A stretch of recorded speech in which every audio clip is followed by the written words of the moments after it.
Assalamualaikum dan selamat sejahtera. Baik, sekarang ni kita akan meneruskan pembelajaran bagaimana untuk kita menandakan 2 point. Actually untuk tugasan yang kali ini ataupun video yang kali ini, dia tidaklah begitu sukar bila mana kita dah pun belajar macam mana kita nak mengenali kedudukan 2 point berdasarkan kepada basic dan advanced marking apa yang kita dah belajar pada video yang sebelum ni lah. Okay, baik. Jadi sekarang ni yang tuan-tuan dan puan-puan boleh nampak, yang paling penting ialah untuk kita mengenal pasti sequence. Itu yang paling penting.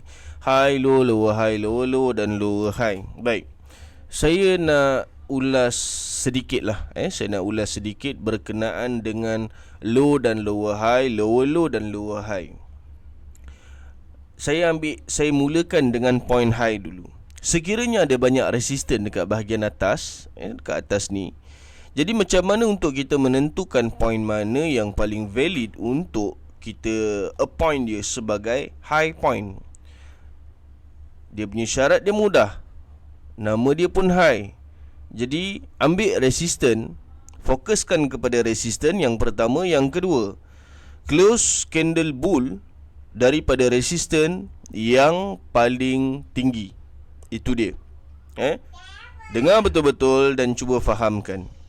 Seterusnya untuk point low. Untuk low pula, kita akan mengambil pada bahagian support.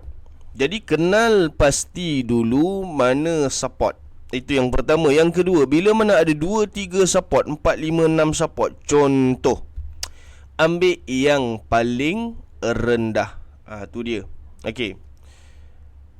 Untuk lower high samalah konsep dia dengan high tu tadi. Cuma sekarang ni, sekiranya low ni ataupun lower low ni tadi ada 2, 3 support, dan low yang paling rendah support dia, itu yang kita akan appoint sebagai low.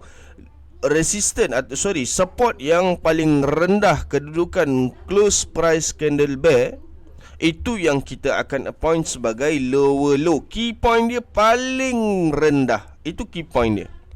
Key point dia paling rendah. Maknanya selepas daripada low baru akan jadi lower high. Selepas daripada low baru akan jadi lower high.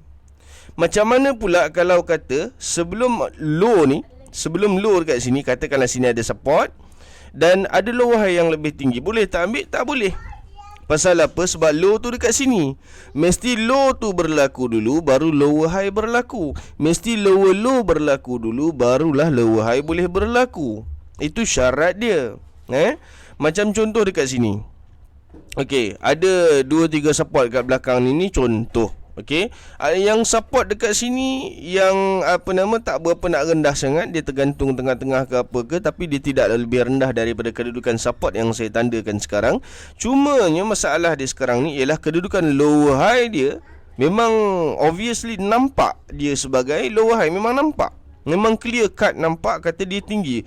Lebih tinggi sebenarnya berbanding dengan kedudukan lower high yang ini. Tapi boleh tak ambil? Jawapan dia tak boleh. Pasal apa? Lower high tu duduk dekat sini. Dia sebelum low ni tadi. Ini low ataupun support yang paling rendah. Jadi lepas dapat low, baru kita akan dapat lower high. Itu dia.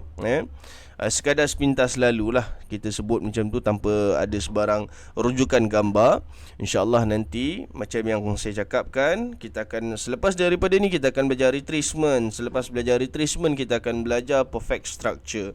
Selepas perfect structure saya akan usik dan saya akan detailkan berkenaan dengan bagaimana untuk kita mengenal pasti kedudukan high yang paling sesuai, kedudukan low yang paling sesuai, kedudukan lower high yang paling sesuai dan seterusnya. Actually kalau kita ambil high dengan low pun dah cukup, sebab konsep dia sama.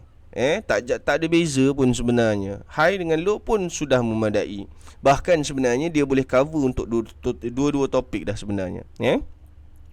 Baik, sekian sahaja daripada saya. Fahamkan betul-betul, belajar betul-betul. Banyakkan ulang kaji. Tak faham tanya, kita akan sediakan webinar, jangan lupa study. Assalamualaikum dan salam sejahtera.